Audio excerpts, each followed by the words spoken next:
Welcome back to the Pastor's Podcast. Pastor Scott here with Pastor Danny Neiditch from Shalom Bible Church. Hey, Danny. Hey, how's it going? Good.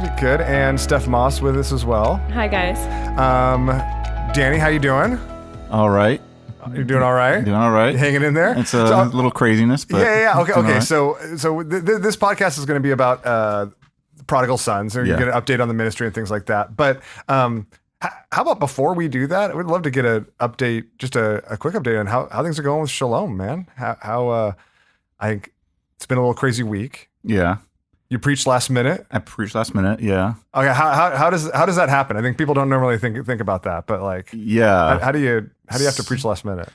So, all you congregants out there know there's some Sundays where the pastor's up there preaching, and they might get the heads up the day before, and it can change a lot of stuff in those 2 days, 1 day before they get up there and preach. But just extra spirit led, man. It's just be ready and willing. So Demetrius got sick. Demetrius got sick, and we just had to shift a little bit with a lot of stuff on Sunday. And so I was doing sermon prep on Friday and Saturday. And then we had a guest pastor who was on sabbatical come. And I was like, oh, snap. And, you know, you're not trying to think of like, I want to impress. You're not trying to think about it that way. But it's like, you know, like a pastor who is seasoned and doing this years walks in. I was like, man, okay. All right. I hope everything I'm saying right now and what I was able to study on was. Is it like when the principal comes and does like their observation day in the teacher's room? Yeah.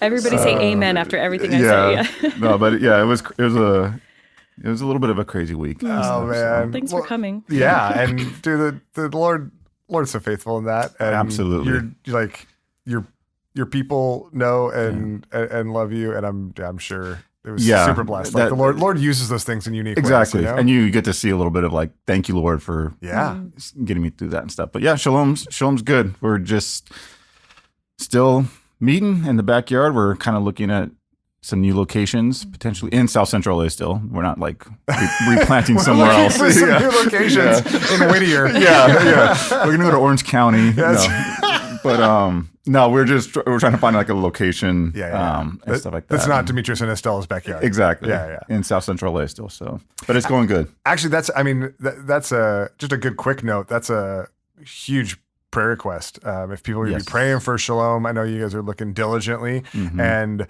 I think like any church plant recognizes like it'll need to be miraculous. Yeah. Right. Like that's not an easy process to find just the right thing and something that would work. And so, if we'd be praying for that, that'd be huge.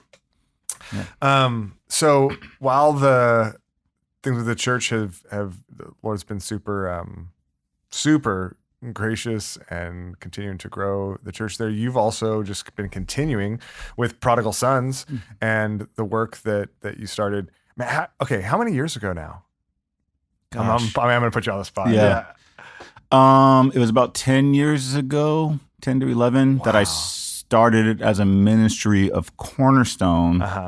And then it's been functioning as a like nonprofit ministry since like 7 years or so. Okay. 7 or 8 years, 7, 8 years. So over the last 10 years, you've been doing this work, right? And I know that most of our people, probably most people listening, are super familiar with it, super familiar with you. You've been their pastor and pastor here and leading and caring for us in a number of different ways. But there's probably also a number of people that are newer that may be listening that aren't familiar with Prodigal Sons. Can you just give us a brief summary of like what is the ministry and why'd you create it and what's it about? Yeah. So Prodigal Sons, again, like Scott said, for those who aren't familiar, it's a ministry I started that was focused on really reaching the streets, reaching gang members, those caught up in that lifestyle, also ministering to their families or those impacted by that lifestyle.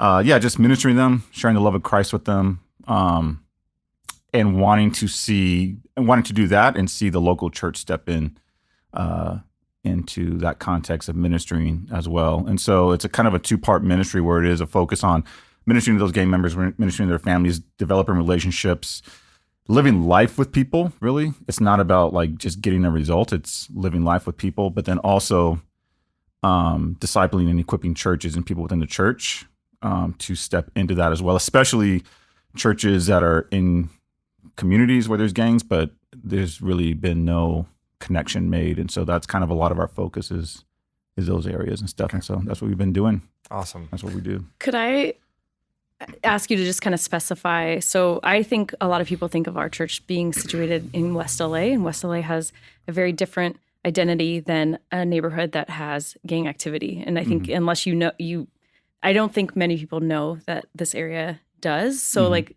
are we situated in a place that actually is impacted by gangs?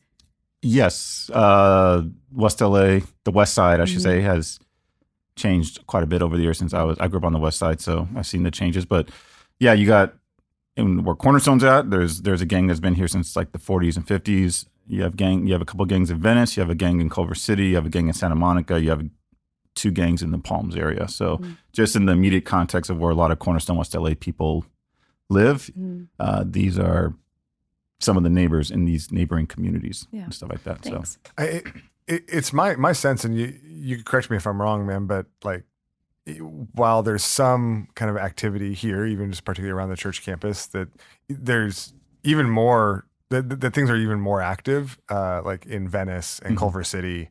It's at least the sense I get.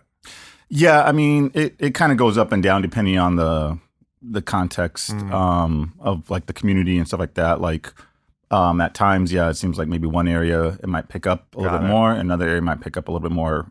So it kind of just varies sometimes on the, but I guess even recently, I mean, I don't know for sure all the details of what goes on out there, but just sometimes reading the walls, you can kind of see. I think that's part of what I mean, and part of that too is you just kind of like notice what's in the circles. Well, especially once you've been exposed to it, like for us, I think we notice more in the circles that we live and drive and walk and run and connect with people. So can you give us just an update of what ministry over the last year has looked like? I mean, maybe even just in 2024, as your work's been continuing, as you've been both connecting with individuals and families, and just trying to do work with churches to draw those, not so that you're not the single point of contact, right? But so that people are both kind of aware and engaged. What's that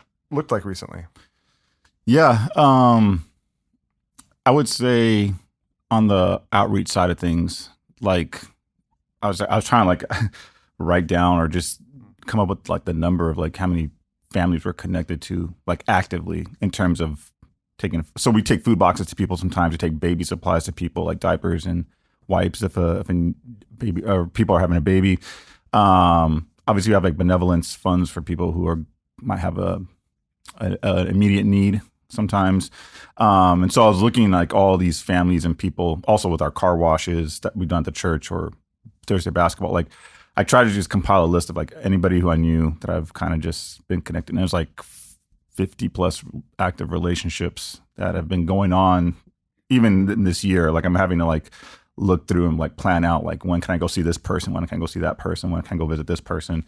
And so a lot of the outreach on that has been looking at a lot of the relationships I have and trying to just find ways to bless them, care for them. Most of it has been through the food boxes or the baby supplies, checking in with them. We've done like a car wash or 2 in the past year, and that actually was it opened up with another neighborhood from another part of kind of the West Side, more pushing more towards Mid-City a little bit, but like, somebody reached out to a guy over on this side of town. They reached out to me. The church opened up, and so there was like another connection with another neighborhood that was made. Some of the family members, and so a lot of just building, and like also like the people who I know, asking them, hey, do you guys know people that need to like just could be blessed by something? And they're like, hit up this person. So a lot of Instagram messaging with people I don't know sometimes, but it's just like, all right. So it's like, just growing the relationships and then also kind of like morphing into that is the church side of things in terms of a couple of things actually. We did Prodigal put on 2 outreach barbecues, one for Cornerstone South Bay and one for Shalom, just at local parks.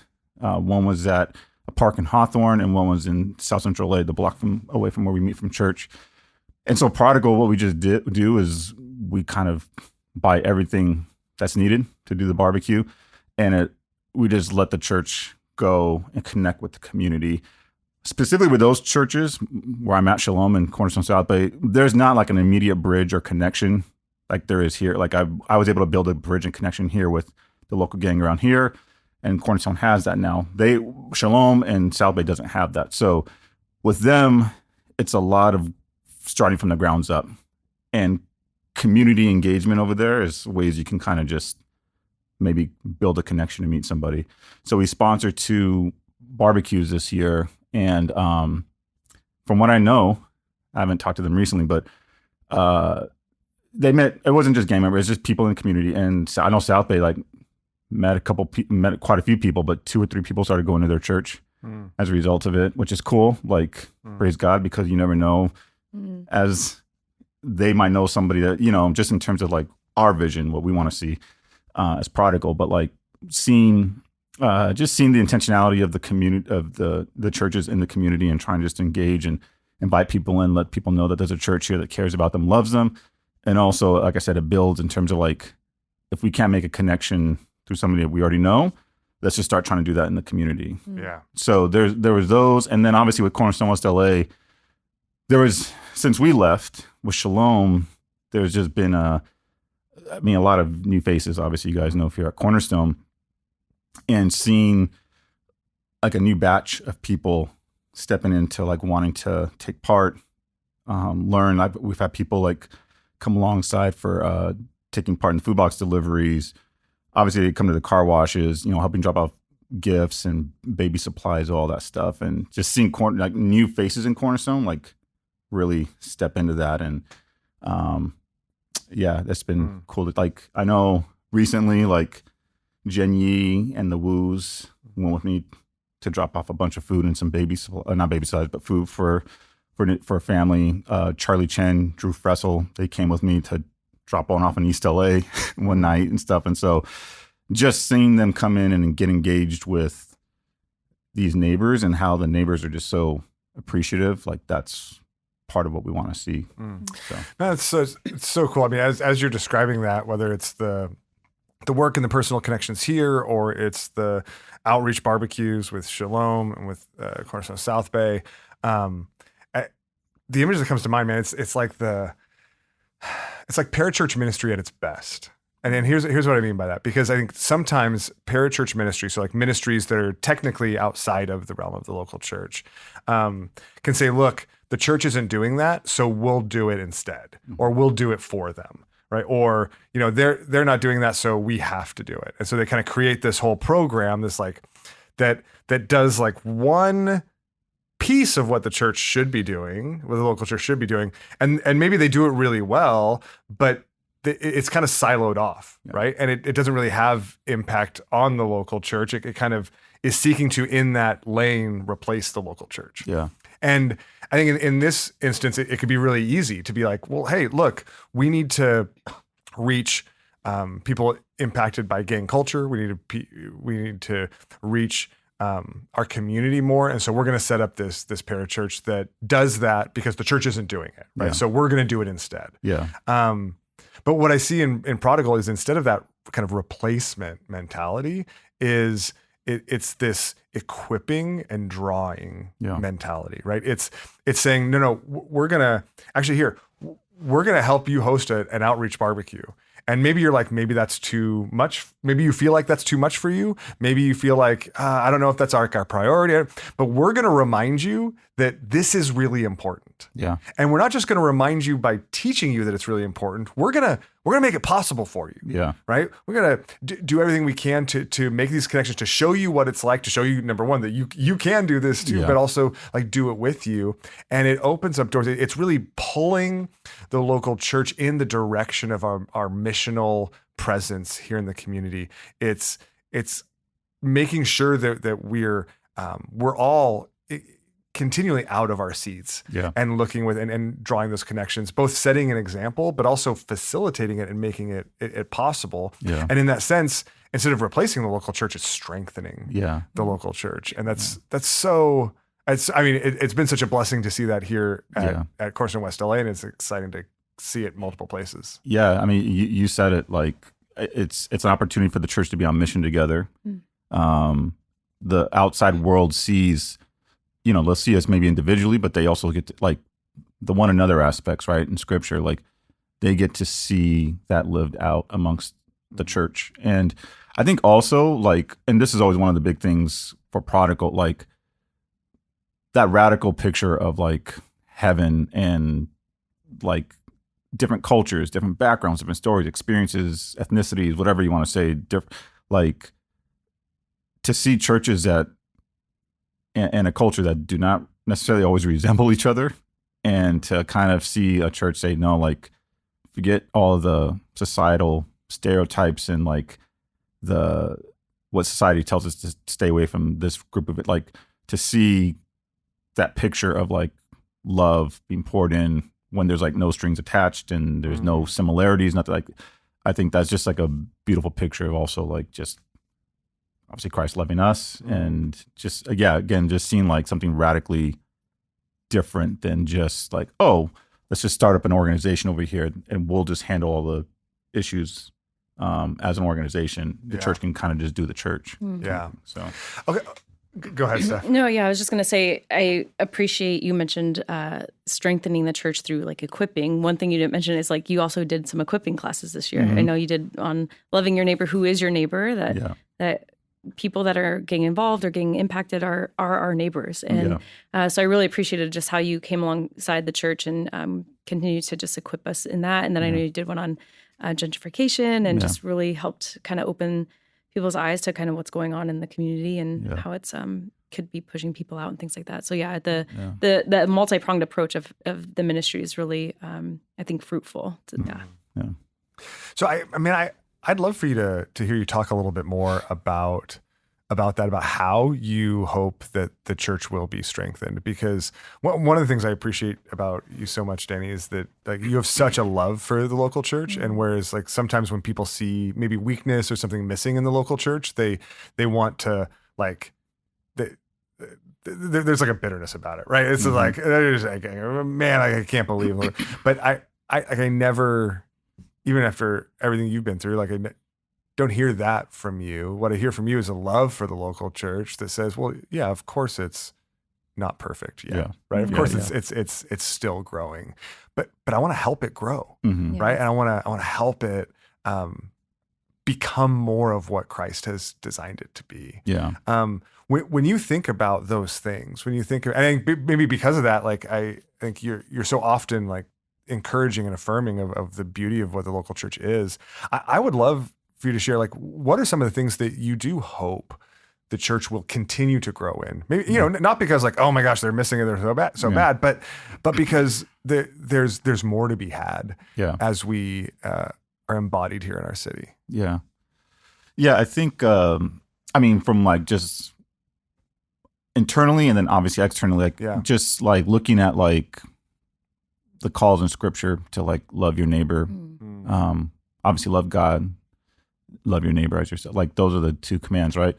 And I think just it's so easy to pick and choose the comfortable neighbor, the people we click with, the people that we have the same, stage of life kind of vibe.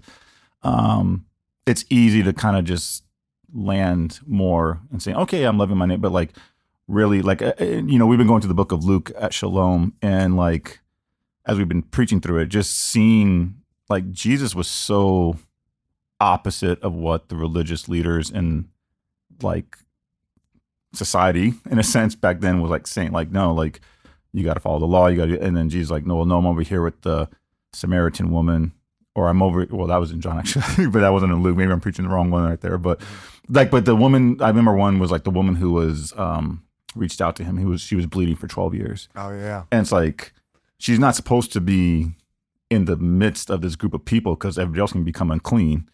And she just has this faith. And Jesus like stops and intentionally, she's like, who touched me?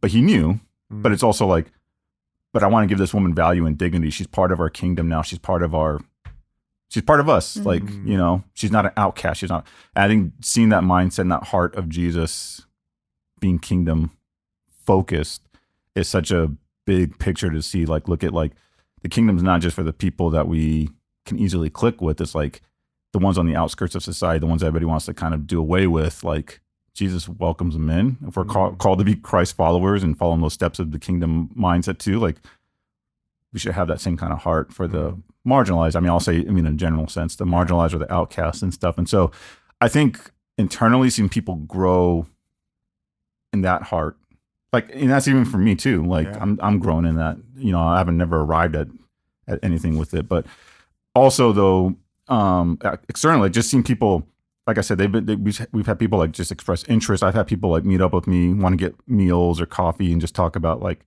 ask me questions about like, how can we get involved, or like, what's this like, and all this, that, and the other. And just inviting people into opportunities when they come up. I think just seeing more and more of that.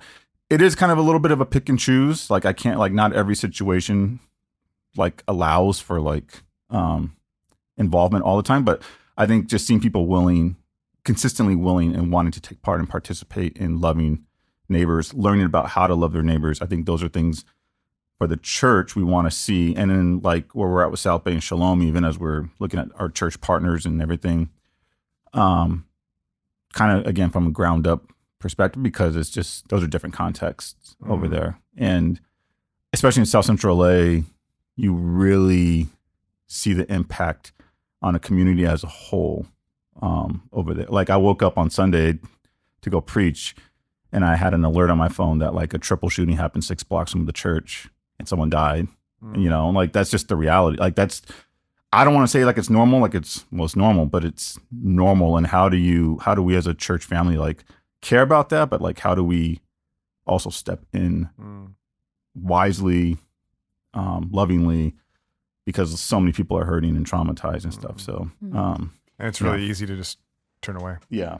That's what I really value just about who you are, how you live out the mission of God, and how you don't just keep it to yourself. But what I wanted to share is just, it's such a long game. Yes, very long. And I think sometimes I could see how maybe some people are frustrated. It's like, well, you don't have this like tangible opportunity all the time to go and love on or serve, or maybe even people are looking to fix the solution or the issues in our city that people have to, face.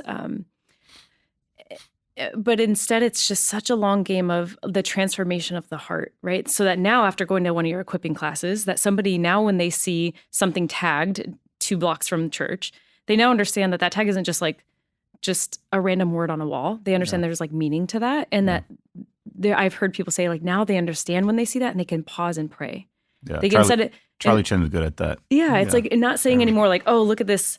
Man, people are, spraying it up and it looks, maybe it's looking dirty, or there's an intentionality in loving the neighbor and looking out for signs and symbols of hurting or strife or retaliation or suffering, or, all those things that if the church is now equipped enough, or just that their eyes are open, that they have the eyes and heart of Jesus to kind of see things in a new way and to see people in a way that Christ would see them. Yeah.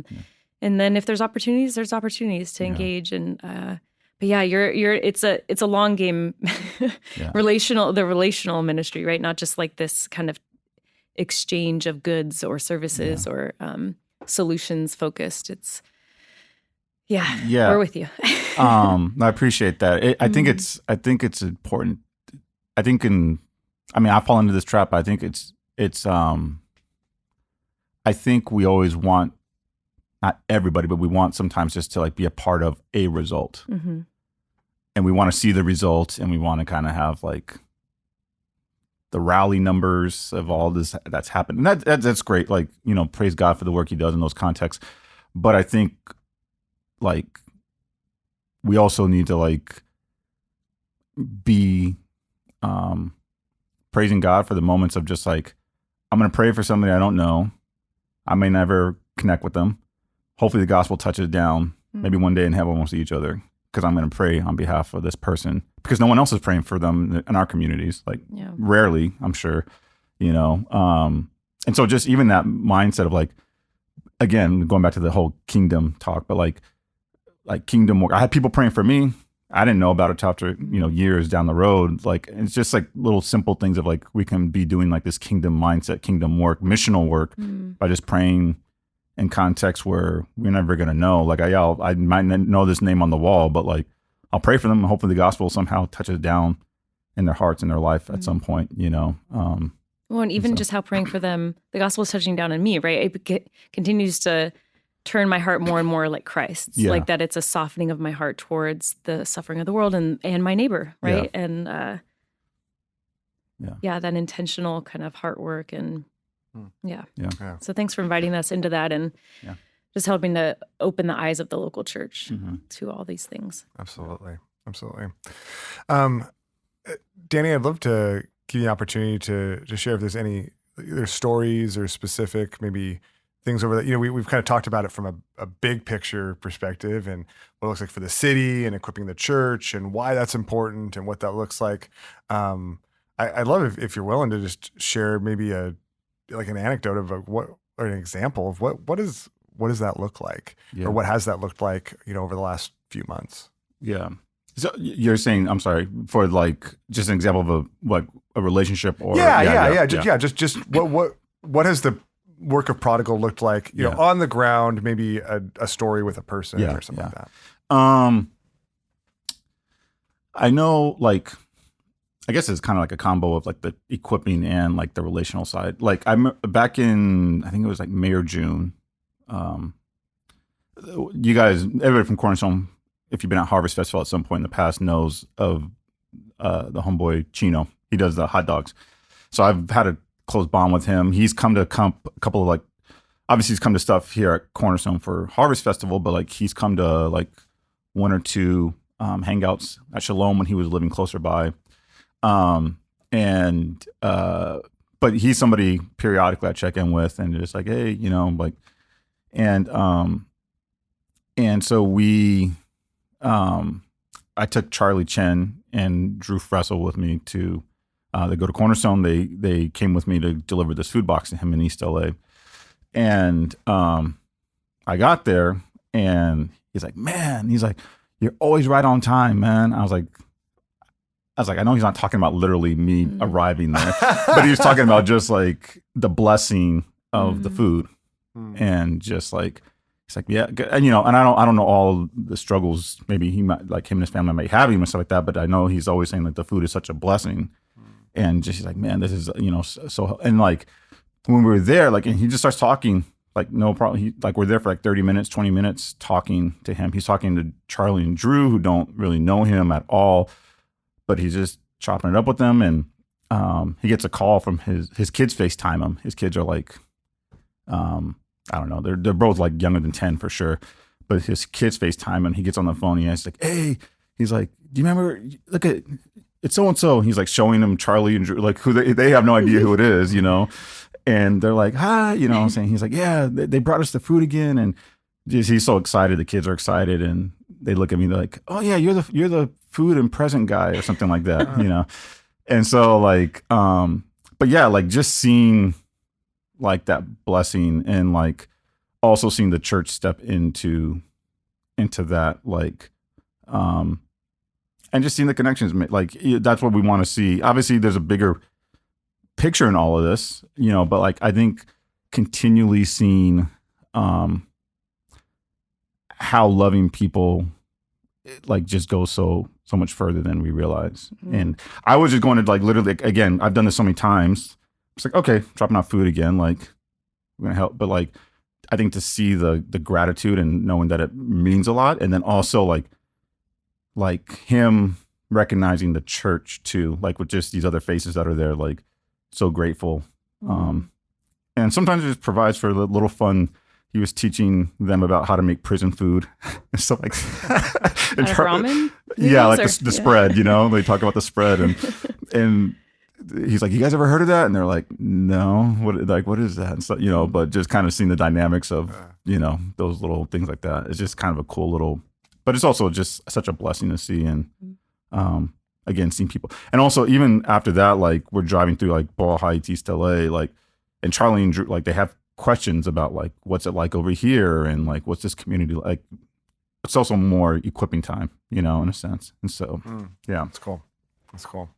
Well, I mean, that is just kind of a natural lead in. Like, what are some ways that you hope people at Cornerstone West LA can participate? You know, we talked about actually in our mission cohort about the applications with our partners of either going, like getting engaged, partnering, right? Being a partner to make sure this work happens or mobilizing others for the work. But I'd love for you to be able to tell us and people listening, like how they can be engaged and getting engaged, partnering with the work of Prodigal. Yeah. I mean, there's people who I've connected with here at the church, and like knowing that they want to take part in the food box deliveries or the baby supply deliveries, or when we do the Christmas toy drive every December, like definitely like just letting me know, and I'll try to see when I can like allow people to step in. Obviously, if we ever have to do like a car wash, things that like those are some of the opportunities to like practically step in to like try to build connections or meet individuals, whatever it is, just as representatives of the church to them too, you know. I think you know, I've done a couple of equipping groups before. Like they're more focused in. They're like usually 3 sessions, and done it with South Bay. I've done it here at Cornerstone twice, and we're hoping to do another one. It's a little bit more specific and detailed compared to just if I ever do like a one-off seminar class. And the reason being, I think we kind of also just generally speaking, like tackle things like trauma, like how to minister in like trauma that we're probably never really used to, things like that. And so if people are interested in like taking part in that, like reach out to me specifically and we can see how we can set that up. But yeah, there's going to be equipping classes we're always going to be trying to do. And like I said, any sort of involvement, you know, like we would love just to kind of even have conversations, like have lunches or dinners, hangouts, whatever it is, just to like create some of that learning opportunity, and then also down the road.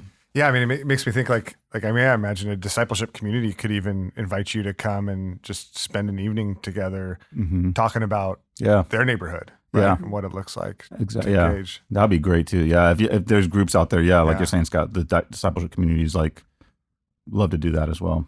Cool. Yeah, and I think you did a really good job too of like sharing in a way that just is so honoring of the people and the communities and the kind of population that you just do life with. And so I know you send out kind of you started this new email about loving well, LA. we have that. Yeah, we have like the newsletter email for like a lot of people who support the ministry just in general. But like, there was a more focused one on Pray for. There's more people who are like localized Pray for LA to kind of like learn about what's going on in the community, because I can't share everything in a normal newsletter. So if people in a local context in LA are interested in that, like I'd say let them reach out to you and stuff, and then we can, you know. Yeah, see if people want to get a part of that.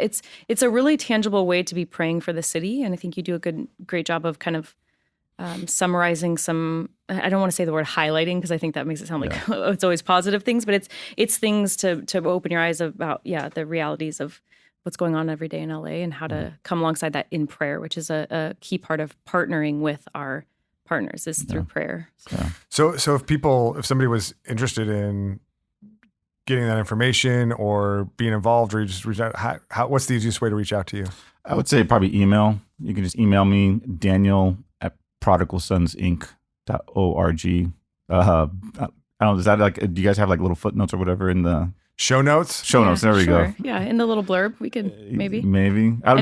Ink, and it's ink, not like tattoo ink. It's INC. I'm not that professional. I'm not that, but INC. Yeah, Prodigal Sons, INC. I mean, obviously, there's a lot of people around that obviously know how to otherwise get in contact with you. The default is always you can just email Steph at cornerstonewla.org, and then I can get you to Danny. Yeah.